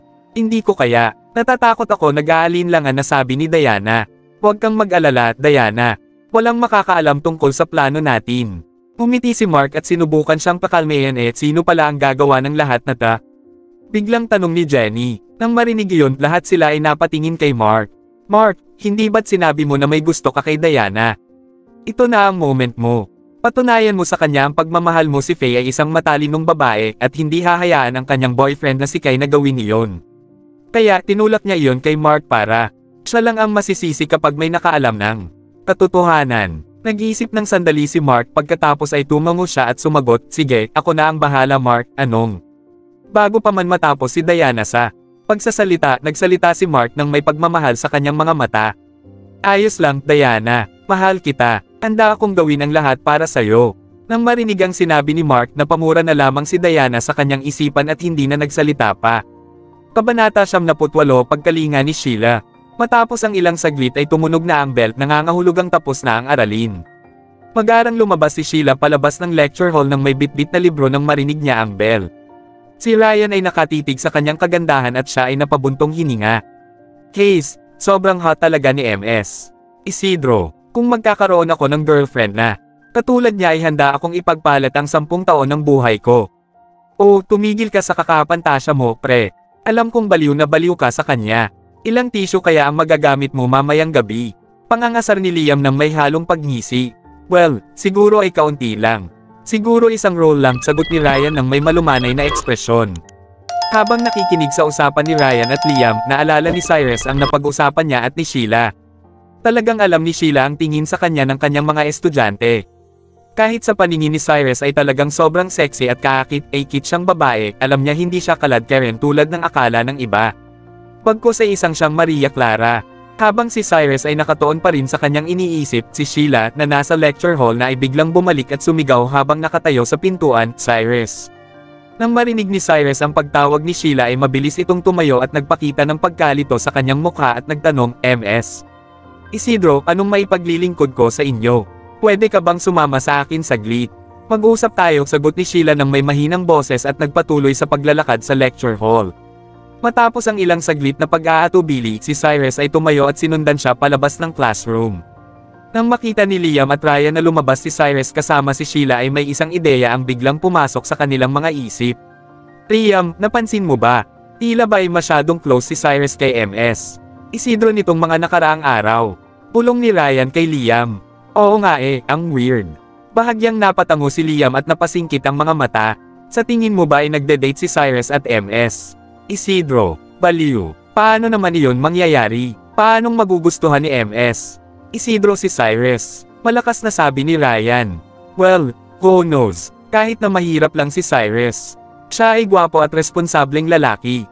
Kaya naman ay hindi imposibleng magkagusto sa kanya si MS Isidro." Mahinang sabi ni Liam. Nang marinig ito ay bahagyang napaisip si Ryan. Matapos ang ilang saglit ng pag-iisip ay napatango ito at sinabing, "May punto ka dyan. Mayaman naman kasi si MS Isidro kaya siguro ay walang kaso sa kanyang kung mahirap lang si Cyrus. Siguro ay nagde-date talaga sila. Kailangan nating tanungin si Cyrus tungkol dito sa kanyang pagbalik," sambit ni Liam ng may ngiti sa labi. Samantala, dinala ni Sheila si Cyrus sa isang liblib na sulok at huminto sa paglakad. Pagkatapos ay tiningnan niya si Cyrus ng may bakas ng pagtatanong sa kanyang mga mata. Si Cyrus ay tumitig sa mga mata ni Sheila. Si Sheila ay talaga namang nakakabighani. Kahit subukan ni Cyrus na ilihis ang kanyang tingin ay hindi niya maiwasang hindi mapatingin sa cleavage ni Sheila. Ang kanyang katawan ay talagang nagpabighani kay Cyrus. Malaking dibdib, balingkinitang katawan, mahaba at diretsyong mga binti, talaga namang flawless. "Alright, itigil mo yan," naiinis na sabi ni Sheila kay Cyrus dahil sa pagkatitig nito.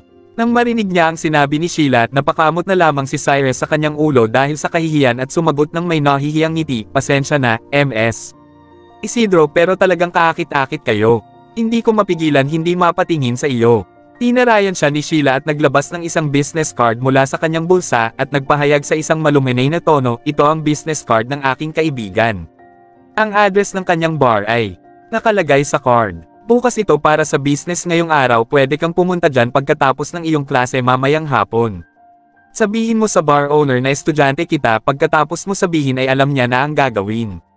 Natulungan kitang makipag-negotiate ng sweldo na $100 kada araw. Ayos ka na ba doon?" "Oo naman. Maraming salamat, MS Isidro." Kahit na hindi naman gusto ni Cyrus na magtrabaho bilang waiter sa bar, nangako siya kay Sheila na kukunin niya ang trabaho sa bar ng kanyang kaibigan, kaya naman ay wala na siyang ibang choice kung hindi sundin ang sinabi ni Sheila. "Hindi mo kailangan magpasalamat, Cyrus. Ang kaibigan kong ito ay bahagyang mainitan ang ulo, kaya naman ay maging maingat ka sa mga ginagawa mo para hindi mo siya magalit," payo ni Sheila ng may mahinang boses. "Okay, naiintindihan ko," sagot ni Cyrus ng may kasamang pagtango. "Well, iyon lang naman ang aking sasabihin. Maaari ka nang makabalik sa klase." Pagkatapos nito ay kinaway ni Sheila ang kanyang kamay at umalis na. Si Cyrus rin ay tumalikod na pabalik sa lecture hall. Subalit bago pa man siya makahakbang pabalik ay bigla siyang pinigilan ni Sheila at sinabing, "Cyrus, saglit lamang." Tumalikod si Cyrus at tumingin kay Sheila ng may nalilitong ekspresyon, "MS Isidro, may maitutulong pa po ba ako sa inyo? Well, nitong nakaraan ay maraming nangyaring pagnanakaw. Sigurado akong alam mo ang tungkol doon, tama?" Pinagmasdan ni Sheila si Cyrus at nagtanong gamit ang mahinang boses. Nang marinig ang sinabi ni Sheila, sumama ng bahagya ang loob ni Cyrus, akala niya ay pinaghihinalaan din siya ni Sheila. "Oo, alam ko," tumango si Cyrus, kumurba ang kanyang mga labi. Pinagmasdan ni Sheila si Cyrus at seryosong sinabi, "Well, mag-ingat ka. Ingatan mo ang pera at mga gamit mo. Nga pala parang maraming estudyante sa klaseng ito ang mali ng pagkakaintindi sa iyo. Huwag mo iyon damdamin. Alam kong hindi ka ganoong klaseng tao. Hindi mo kailangang problemayan ang iniisip nila. Malilinis ang pangalan mo sa oras na mahanap na ang magnanakaw at malalaman nila kung gaano sila kamali. Nagliwanag ang mukha ni Cyrus habang nakatingin kay Sheila at labis siyang naantig sa sinabi nito. Nawalan siya ng sigla dahil mali ang interpretasyon niya sa komento ni Sheila. Akala niya ay pinaghinalaan siya nitong magnanakaw pero iyon pala ay pinapagaan lang talaga nito ang loob niya na yumentig ng sobra sa puso ni Cyrus. Well, iyon lang. Huwag mo kalimutan na pumunta sa bar ng kaibigan ko pagkatapos ng klase nang. Makitang hindi sumagot si Cyrus, tumalikod si Sheila at naglakad na palayo. Tinitigan ni Cyrus si Sheila habang bumubagsaw naman ang halo-halong emosyon sa loob niya. Maraming tao ang nang maliit kay Cyrus noong mahirap pa siya at pinakitunguhan lang siya ng maayos matapos malaman na mayaman pala siya. Ngunit kahit na ganoon, mayroon pa rin ilang tao na talagang inaalala siya kahit na mayaman man siya o hindi, at isa si Sheila sa mga taong iyon. Habang iniisip ito, nakaramdam si Cyrus ng kiliti sa kanyang puso. Lumabas bigla sina Liam at Ryan mula sa lecture hall. Sinabi ni Liam, Cyrus, huwag mo nang tignan si MS. Isidro, alam namin kung gaano siya kaganda. Pumunta na tayo sa gym class. O sige, tara na, walang emosyon na sagot ni Cyrus. Pagkatapos nito, tumalikod siya at nagpunta sa gym kasama ang dalawang kaibigan. Inakbayan ni Ryan si Cyrus at nakangiting. Nagtanong Cyrus, parang nitong mga nakaraan ay nagiging malapit ka kay MS. Isidro, magkarelasyon ba kayo? Oo nga, Cyrus, iniisip ko rin iyon. Bakit parang palagi kang kinakausap ni MS? Isidro, nakangisi si Liam habang inaasar si Cyrus. Oh, please. Lumapit lang siya sa akin para ipasok ako sa isang part-time position sa bar ng kaibigan niya. Kung interesado kayong dalawa, pwede niyo rin akong samahan doon, sagot na lang ni Cyrus. Nang marinig iyon, kinaway ni Ryan ang kamay at mabilis na sinabi, kalimutan mo na. Hindi ako interesado na mag-part-time job. Ayaw ko rin. Hindi ako interesado, gaya ni Liam. Sa ngayon, sina Kai, Faye, Mark, Jenny at Diana ay nagkukumpulan sa paligid ng isang desk sa lecture hall, nagdadaldalan imbes na pumunta sa gym. Ilang minuto ang nakalipas, halos lahat ng estudyante sa lecture hall ay nakaalis na, maliban na lang sa class president na si Anne. Kinuha ni Anne ang lahat ng class fees at nilagay ito sa school bag para itago. Sa ngayon, iniisip niya kung dadalhin niya ba ang pera sa gym. Medyo kinakabahan na si Kai. Kung dadalhin ni Anne ang pera, hindi sila magtatagumpay sa kanilang plano. Kaya naman, lumingon si Kai kay Faye, Diana at Jenny at Commendat. Nang maintindihan ang ibig sabihin ni Kai, tumayo si Faye at lumapit kay Anne at nakangiting sinabi, Anne, bakit hindi ka pa pumupunta sa gym? Sabay na tayo. Well, ang totoo, ilisip ko. Bago pa matapos ni Anne ang sasabihin, hiniblot ni Jenny ang braso ni Anne. At natatarantang sinabi, Anne, ano pa ang hinihintay mo? Kung hindi pa tayo pupunta sa gym ngayon, mahuhuli na tayo. Baka magalit na naman ang gym lecturer natin na mainitan ang ulo. Pagkatapos nito, hinailan ni Jenny si Anne palabas ng lecture hall kasama ni Faye. Sandaling nag-alinlangan si Kai sa kanya. Sinundan ng mga ito palabas ng lecture hall. Pagkatapos umalis ni Anne at ng iba, si Mark na lang ang naiwan mag-isa sa lecture hall. Kabanata 79, parang ang weird ni Michelle. Di katagalan, ang lahat ng mga estudyante sa klase ay dumating na sa gym at pumila ng maayos, maliban kay Mark, ang kanilang sports captain. Sa isang iglap, isang malaking middle-aged man ang lumapit sa mga estudyante at sumigaw ng may seryosong mukha, nasaan na ang sports captain sa klase niyo? Bakit wala pa siya rito? Mabilis na sumagot si Kai sa isang mataas at pidgel na boses, Sir, nagbanyo lang daw po si Mark. Pabalik na po yun. Nakakahiya. Hindi ako makapaniwala na ang sports captain na namumuno sa klase nyo ay late para sa gym session natin. Seryosong sabi ng gym teacher. Sa sandaling iyon, tumatakbong pumasok si Mark sa gym pagkatapos manggaling sa lecture hall at hinihingal na sinabi, Sorry, sir. I am late. Tumingin sa kanya ng masama ang gym teacher at pag-alit na sinabi, saan ka nang galing? Ikaw ang sports captain. Ang lakas naman ng loob mong mahuli. Sa klase ko. Sa sandaling marinig ng mga estudyante ang sinabi ng gym teacher, napatingin sila kay Mark nang may kaunting pagkatuwa sa kanilang mga mata. Bilang ang sports captain, madalas binubuli ni Mark ang mga hindi niya nakakasalamuhan ng maayos tuwing gym class. Ngayong pinagalitan na siya ng gym teacher, lahat ng napagdidiskitihan niya ay natuwa. Tumingin si Liam kay Mark at sinabi, buti nga sa kanya. Buo na ang araw ko dahil pinagalitan ng gym teacher ang siraulo na yon. Sa isang iglap napahawak si Mark sa kanyang tiyan at sinabi ng mahina, "Sir, sumakit po ang tiyan ko kaya kinailangan kong pumunta sa banyo kanina. Huwag ka na magpalusot, bilisan mo at mag-roll call." Pagkatapos nun, binigay ng gym teacher kay Mark ang listahan at lumabas upang magpahinga. Nagsimula si Mark na mag-roll call tulad ng inutos ng teacher. Pagkatapos masiguro na ang lahat ng mga estudyante sa klase ay naroon, tumingin si Mark sa gym teacher at sinabing, "Sir, narito po ang lahat. Ano pong busunod na gagawin?" "Oh, bata, sinabi ko na sa'yo noong nakaraan. Kayong lahat dito ay dapat tumakbo ng 2.5 lap sa buong gym. Pagkatapos nun, ang mga babae ay maglalaro ng volleyball at ang mga lalaki ay maglalaro ng basketball." "May sira ba ang ulo mo? Hindi ako makapaniwalang nakalimutan mo agad yun." Naiinip na sigaw ng gym teacher. "I'm sorry, sir. Nakalimutan kong dalhin ang mga basketball at volleyball dito," bulong ni Mark, nagpapanggap na nakayuko sa kahihiyan. Ano pang ginagawa mo rito? Bilisan mo, kuhain muna." Ang gym teacher ay bahagyang nairita pagkatapos marinig ang sinabi ni Mark. Hindi naman kailanman nagkakamali ng ganoon si Mark. Gayunpaman nang makita na nakalimutan ni Mark na dalhin ang mga basketball at volleyball sa gym ngayong araw, ang teacher ay lubos na nainis. Pumungis-ngis si Mark. Alam talaga niya ngayon na kailangan ng gym teacher ang mga basketball at volleyball para sa gym session sa araw na ito. Ngunit sinadya niyang iwan ang mga iyon sa lecture hall. Sa ganoong paraan, mayroon siyang dahilan para iutos kay Cyrus na bumalik sa lecture hall para kuhain ang mga bola. Sa katunayan, si Mark ay walang sapat na katalinuhan para makaisip ng ganoong plano. Ang tunay na mastermind sa likod ng plano na ito ay si Kai. Iniisip iyon, talagang namamangha si Mark sa katalinuhan ni Kai. "Cyrus, bumalik ka nga sa lecture hall at kuhain ang mga basketball at volleyball doon, ngayon mismo. Kayong lahat, simulan nyo na muna ang physical test," sigaw ni Mark. Nang makita na sinasadya ni Mark na asarin si Cyrus, si Liam ay nairita at pagalit na sinabi, "Mark, ikaw itong nakalimutan na dalhin ang mga bola rito. Ikaw dapat ang magdadala ng mga yun dito kesa utusan mo si Cyrus na kuhain ang mga yun para sa'yo." "Oo nga, ang layo-layo ng lecture hall dito. Bakit mo inuutusan si Cyrus na kuhain ang mga bola na yun ng mag-isa? Kala mo team ang, sabi ni Ryan. Tumingin si Mark ng masama kay Ryan at sumigaw, "Ako ang sports captain at kailangan kong bantayan ang lahat ng mga physical test dito. Palagi namang maganda ang resulta ng physical tests ni Cyrus. Kahit natulungan niya akong idala rito ang mga bola, sigurado akong may lakas pa rin siya na gawin ang mga physical test mamaya. May problema ba kayo roon? Hindi kaya ni Cyrus na magdala ng ganoon karaming bagay ng mag-isa? Sasamahan ko siya," biglang sabi ni Ann. Nang marinig ang sinabi ni Ann, si Mark ay natuliro. Kung sasama si Ann sa classroom kasama si Cyrus, malalaman niya ang binabalak ni Mark at ng mga kasama niya. Naiisip iyon. Sina Kai at Faye ay nabahala.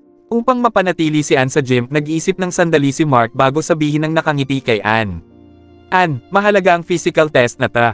Huwag ka na sumama kay Cyrus. Huwag kang mag-alala, sigurado akong kaya niya yun ng mag-isa." Nag-aalinlangan si Ann ng sandali. "Pero, natatakot ako na." Sa isang iglap, tumayo si Cyrus at nagsalita ng may poker face, "Ayos lang yun. Kaya ko na yun mag-isa. Pupunta na ako roon at kukuhain ang mga bola." Dahil doon sina Mark, Kai, at ang iba pa sa kanilang grupo ay natuwa. Hindi nila kailanman naisip na si Cyrus mismo ang kusang ilalaglag ang kanyang sarili sa kanilang bitag. Dahil doon, mas madali para sa kanila na pagpatuloy ang kanilang plano. "Bilisan mo, Cyrus. Para makapagsimula ka pa ng physical test," hikayot ni Mark ng may peking ngiti sa kanyang mukha. Walang ideya si Cyrus kung ano ang binabalak ng kanyang mga kaklase at walang alinlangang dumiretso sa lecture hall. Pagkatapos ng higit pa sa 10 minuto, bumalik si Cyrus sa gym ng may dalang basketballs at volleyballs. Sa oras na iyon, halos lahat ng mga estudyante sa klase ay tapos na sa kanilang physical tests. Sina Liam at Ryan ay parehong nagpapahinga sa mga upuan sa gilid ng gym. Nang makita na kinailangan ni Cyrus na dalhin ang lahat ng mga bola sa gym ng mag-isa, naiinis na nagsalita si Liam. "Inang-ina naman, sumusobra na ang Mark na yan. Paano niya nagawang utos sa'yo na dalhin ang lahat ng yan ng mag-isa? Jigo talaga, hayaan mo na. Hindi naman masyadong mabigat ang mga bola na yon. Hindi mo na kailangang makipagtalo sa mga taong tulad niya dahil lang sa ganoon kaliit na bagay," nakangiting sabi ni Cyrus. "Masyado kang mabait, Cyrus. Kung ako sa'yo, tumanggi sana akong bumalik sa lecture hall para lang kuhain ang mga bola na yun para sa tanggang." Bago pa man matapos si Liam sa pagsasalita, nagring ang kanyang phone. Nilabas ni Liam ang kanyang phone, sinagot ito, at nakangiting sinabi, "Hello, Jade." "Masta, Liam, libre ka ba nitong tanghali? Wala kasi akong klase mamaya, kaya paano kung pumunta ako dyan sa college mo para makita ka? Siguro may pwede tayong gawing masaya mamaya," mahinhin na tanong ni Jade. "Pwede naman. Kita-kits tayo mamaya, mahal." Mabilis na sagot ni Liam, ang kanyang mga mata ay nagniningning. Tumingin naman siya kay Cyrus at nagtanong sa isang mahinang boses, "Oo nga pala, Jade, pwede bang isama mo ang roommate mo?" May balak pa rin si Liam na irito si Cyrus kay Michelle. Sumagot naman si Jade, "Liam, nahihibang ka na ba? Huwag mong sabihin sa Kin na gusto mo na namang irito ang mahirap na lalaki na yun kay Michelle." Sa nakakasilaw na kagandahan at mayaman na pamilya ni Michelle, paano siya mahuhulog sa isang taon na tulad ni Cyrus? Alam mo ba, galit pa rin siya sa Kin dahil sa nangyari sa bar. Sabihin mo sa taon na yun na tumigil na sa pangangarap. Hindi kailanman magkakagusto sa kanya si Michelle. "Oh, sige, sasabihin ko sa kanya mamaya." Awkward na sagot ni Liam, may ngiri sa kanyang mukha. Sa girls' dormitories ng Santa Cruz Music College, nakatayo si Jade sa harap ng salamin at pinaganda ang kanyang sarili gamit ang makeup. Sa sandaling matapos siya, tumayo siya upang lumabas ng dormitory. Sa katunayan, ang tunay na balak ni Jade ay hindi makipagkita kay Liam. Ang iniisip lamang niya ngayon ay pera, kaya ang plano niya ay makakuha ng pera mula kay Liam. Bago pa man makalabas si Jade ng dormitory, si Michelle, na may suot na magandang kasuotan, ay lumapit kay Jade. Napansin ni Jade na si Michelle ay nasa isang good mood dahil sa malaking ngiti na nasa mukha ni Michelle. Kaharap si Michelle, si Jade ay bahagyang kinakabahan dahil siya ay nagsisisi dahil sa pagpapakilala niya kay Michelle kay Cyrus noong gabing iyon. Kaya, binalak niyang bumati muna kay Michelle bago umalis. Ngunit bago pa man makapagsalita si Jade, nauna nang bumati sa kanya si Michelle. "Hello, Jade. May pupuntahan ka ba?" Nang marinig ang sinabi ni Michelle, si Jade ay natigilan at nagkaroon ng nagtatakang ekspresyon sa kanyang mukha. Hindi siya kinausap ni Michelle ng ilang araw dahil sa insidente na yun, Ang ginawa ni Michelle sa sandaling iyon ay lubos na ginulat si Jade. "Oh, pinatawad na ba ako ni Michelle? Ang saya naman." Si Jade ay lubos na natuwa. Kabanata 100, papahiyain mo ba si Cyrus? Pagkatapos nakausapin ng kusa ni Michelle si Jade sa dormitory, napatanong si Jade nang may nagtatakang ekspresyon sa kanyang mukha, "Michelle, napatawad mo na ba ako? Bati na ba tayo ngayon? Napatawad ka? May ginawa ka bang mali? Bakit mo kailangan ng pagpapatawad ko?" Tumingin si Michelle kay Jade at nagtanong ng nakangisi ang kanyang mga mata ay nagniningning. Dahil sa pahayag na yun, nabigla si Jade at napatanong, "Michelle, ayos ka lang ba? Anong nangyari? Nakalimot ka na ba? O, anong kalokohan ang sinasabi mo?" "Ayos lang ako. Paano mo nasabi na nakalimot na ako?" Naglabas si Michelle ng isang baso ng kape mula sa paper bag na hawak niya at binigay ito kay Jade. "Naalala ko noong sinabi mo na mahilig ka sa kape, kaya binilhan na kita ng isang baso noong makadaan ako sa isang kafe. Kanina lang." "Michelle, sigurado ka bang ayos ka lang? Huwag mo nga akong takutin.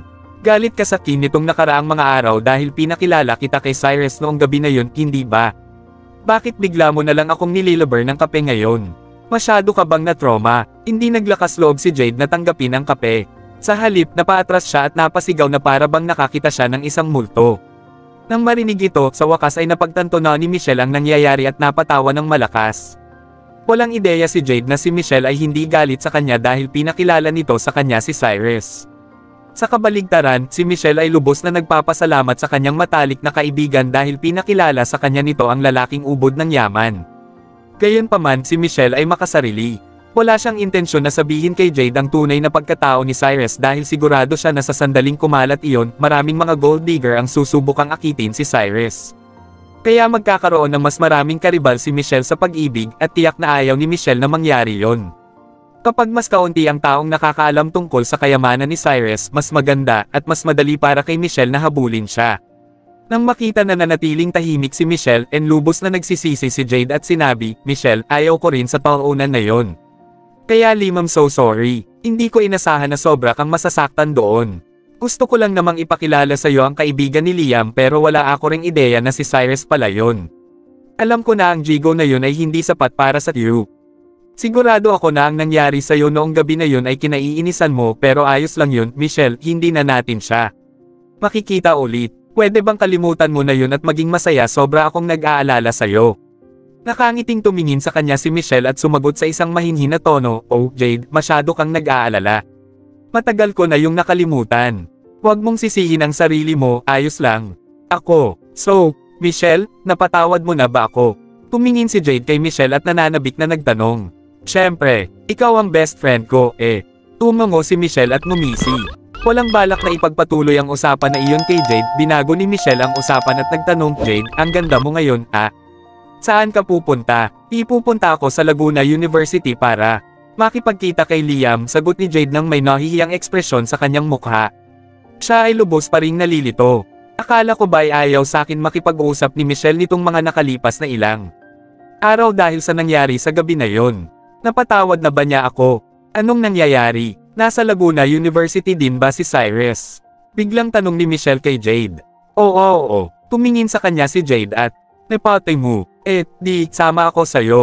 Gusto kong makita si Cyrus, nakangiting sigaw ni Michelle. Nang marinig iyon, napanganga si Jade sa gulat. Diyos ko po, anong nangyayari? Sinabi ba ni Michelle na gusto niyang makita si Cyrus? Hindi ba't ayaw niya sa taon na yon?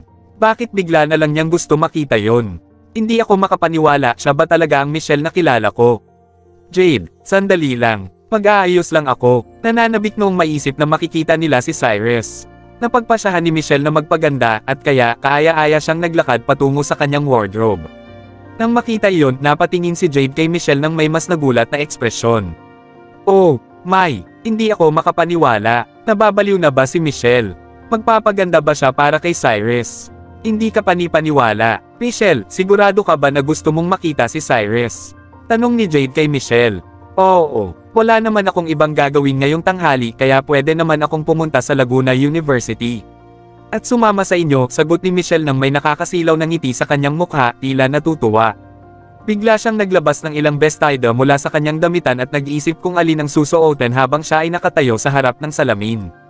Gayunpaman, mukhang hindi siya natutuwa sa lahat ng iyon at naglabas pa ng ibang bestida. Michelle, naintindihan ko na. Si Jade, na pinapanood si Michelle na pumili ng damit ay biglang sumigaw.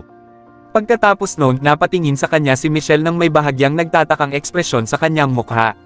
Ano? Anong naintindihan mo? Sumagot si Jade nang may seryosong mukha. Michelle, sa wakas ay naisip ko na kung ano ang gagawin mo.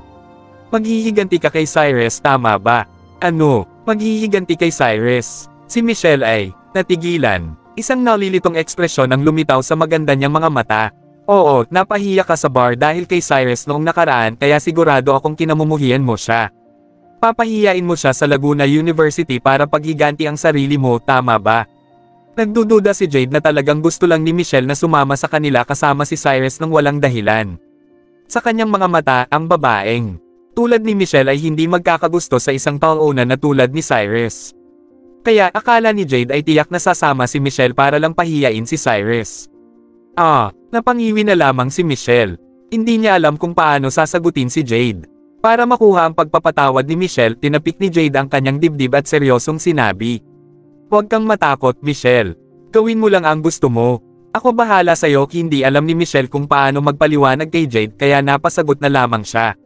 Salamat, Jade. Sige, huwag na tayo mag-aksaya ng oras sa pagpili ng damit mo. Maganda ka naman kahit anong suot mo. Pero na, kikayat ni Jade tila natutuwa. Hindi na siya makapaghintay pang pahiyain si Cyrus sa Laguna University. Pagkatapos tumingin kay Jade nang may ngiwi sa kanyang mukha, tumalikod si Michelle at naglakad palabas ng dormitory kasama si Jade sa gym ng Laguna University. Mabilis na lumipas ang oras at kalaunan, ang gym class ay tapos na. Tanghali na oras na para sa tanghalian. Sa sandaling magring ang bell, ang lahat ng mga estudyante ay nagmadaling magtungo sa cafeteria. Tumingin si Cyrus kina Ryan at Liam at sinabi, Liam, Ryan, libre ko ngayong araw. Tara sa cafeteria. Tara, gutom na ako, ngumisi si Liam at sinabi. Alam niyang gusto siyang ilibre ni Liam ng pagkain dahil gusto nitong bumawi sa kanya mula sa pagbabayad niya ng class fee para kay Cyrus. Hindi rin tumanggi si Ryan. Silang tatlo ay nagtungo sa cafeteria. Sa sandaling maglakad sila, biglang tumunog ang phone ni Liam. Nag-alinlangan si Liam ng sandali at nilabas ang kanyang phone para sagutin iyon. Nagsalita siya sa isang mahinhin na boses, Oh, Jade. Nandito ka na ba? Oo, narito na kami ni Michelle sa harap ng school mo. Sunduin mo kami. Nakangiting sabi ni Jade. Ano? Kasama mo rin si Michelle? Bakit? Tanong ni Liam. Oo, sumama siya sa akin. Narito siya para makita ang taonan mong kaibigan si Cyrus. Pero na, Lumabas ka na, sagot ni Jade. Ang kanyang mga salita ay nagsanhi kay Liam na lubos na magulat. Kanina ay hiniling ni Liam kay Jade na dalhin si Michelle sa Laguna University para makapagbigay si Cyrus kay Michelle ng paliwanag, ngunit sinabi sa kanya ni Jade na ayaw pang makita muli ni Michelle si Cyrus. Sa kabila noon, kusang nagpunta pa rin doon si Michelle upang makita si Cyrus sa araw na ito na tila mahirap paniwalaan. Anong nangyayari? Hindi mapigilan ni Liam na bamulong sa kanyang sarili.